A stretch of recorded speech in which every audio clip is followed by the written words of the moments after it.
So a couple of months ago, I received an email from somebody who had watched my Intro to Tannoy video asking me if I would be interested in acquiring these speakers here. They figured I'm local and I seem to be very interested in vintage Tannoys, so they wanted to check with me before they list these online. Fair enough, I thought. But my initial reaction was, no, I'm not interested in these speakers. I'm more into older Tannoys, and I have one too many Tannoys to be honest. But something about these speakers caught my attention, and I ended up acquiring them after all. See if you can guess what that is before I reveal it. Now, from the looks of it, it's obvious that these are the vintage Tannoy SGM10B monitor speakers. These were made in the late 80s into the early 90s. These happen to be some very highly regarded studio monitors loved by sound engineers for both near-field and mid-field use, so these can be used in a small to mid-sized living room. These speakers are quite desirable even today, with some stock units going for well over $2,500. And then you have these speakers with upgraded crossovers from the Mastering Lab or the Manly Lab going for a lot more than that. In fact, Tannoy just recently revived these very SGM or Super Gold monitor speaker lineup.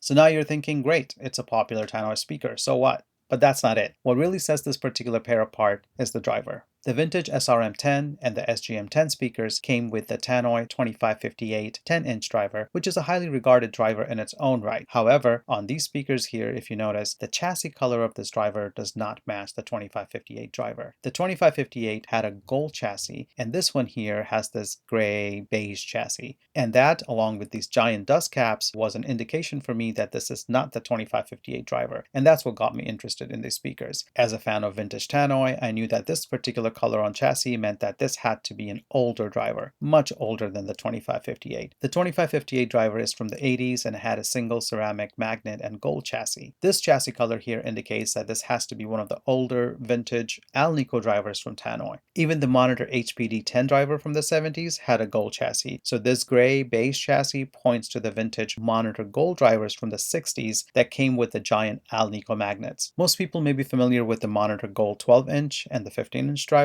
but Tannoy also made a 10-inch version of this driver, but I guess not too many of those were made. Now, the person I acquired this from turned out to be a sound engineer from a studio in Burbank. He said this pair was used in the past sometime, but was put away for a while and had just been sitting there, so he took them home at some point. And I acquired these from him. He was telling me how these are one of the best speakers he has heard as far as imaging and tonal balance is concerned, and when I picked them up, I asked him if he knew anything about these particular drivers in these cabs. He told me he was not aware about the details on this particular set, but he does know that in the industry these speakers are highly coveted and people upgrade these speakers with Manly crossovers, and that's all he knew. Well, in any case, I realized there was something unique going on with these speakers because of the way these drivers look. And when I inspected the speakers closely, I saw that the cabinets do show some wear, and there are other telltale signs on the cabinets that this speaker set is anything but stock. There are signs of additional holes that have been patched up that were most likely used for mounting these speakers, most likely in the studio. And what also caught my attention is that these speakers have two sets of terminals. These screw-type terminals here are the original stock ones we would expect on these speakers, but these additional gold binding posts we see here were clearly added at a later point, which gives credence to my belief that the drivers we see in the front are not the 2558 driver, hence the need for the separate binding posts. But there is a catch.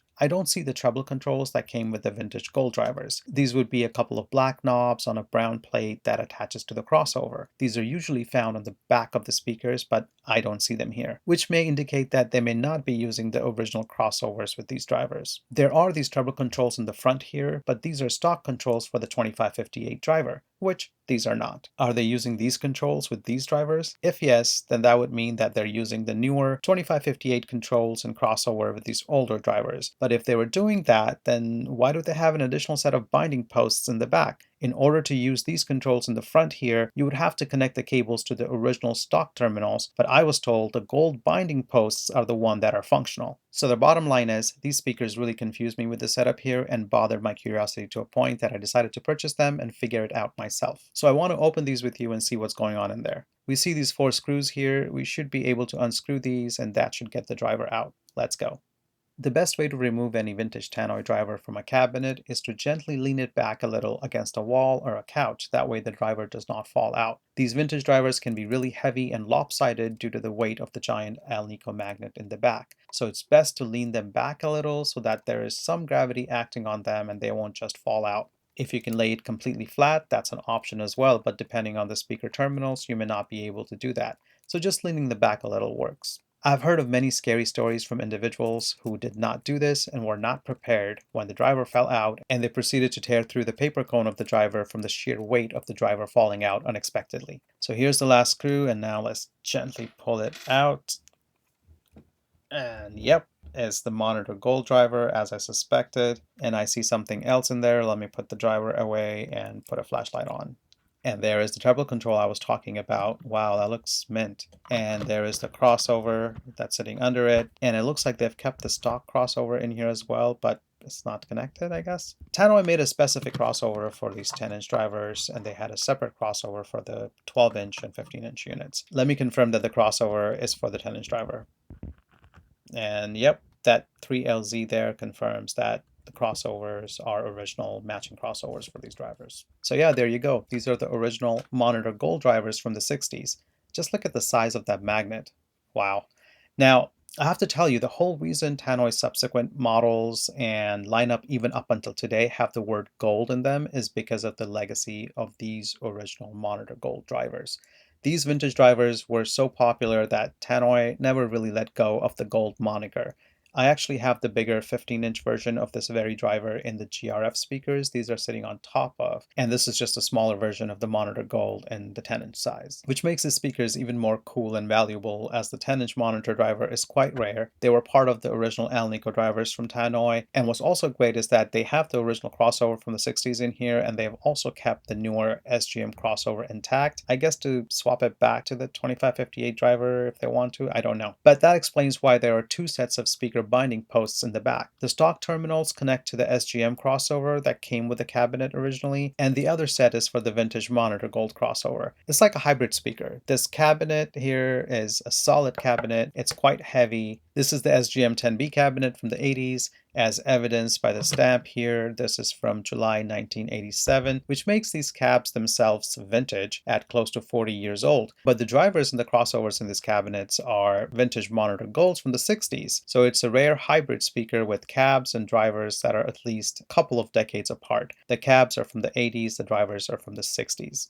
Back in the 60s, this monitor gold 10-inch, also known as the 3LZ driver, usually came in a simpler rectangular cabinet like the Cadet, so it's pretty cool to see this vintage driver in a much later SGM cabinet from the 80s. What's also unique to this 10-inch driver compared to the 12-inch or the 15-inch gold monitors is that for whatever reason, Tannoy used a bigger voice coil on the smaller driver. This 10-inch driver has a 2.5-inch voice coil, while the 12-inch and the 15-inch drivers have a 2-inch voice coil. And because of this bigger voice coil on the 10-inch driver, many believe this results in better vocals. And I must tell you, I have listened to these speakers and they do sound fabulous in the mid-range and have amazing highs as well. The tweeter horn in there really helps with that. Given the size, they don't have earth-shattering bass, but it's adequate. I'll make another video and play some music so you can hear what these speakers sound like. And I'm also working on a detailed video on the monitor gold drivers where I will talk more about this 10-inch driver as well as this bigger 12-inch and 15-inch brethren. But yeah, these speakers are just awesome. They're small for a Tannoy. They're like a bigger bookshelf size speakers. If you have a small space but you don't want to compromise on sound and you want to experience the magical Tannoy sound, then these would be great speakers for you.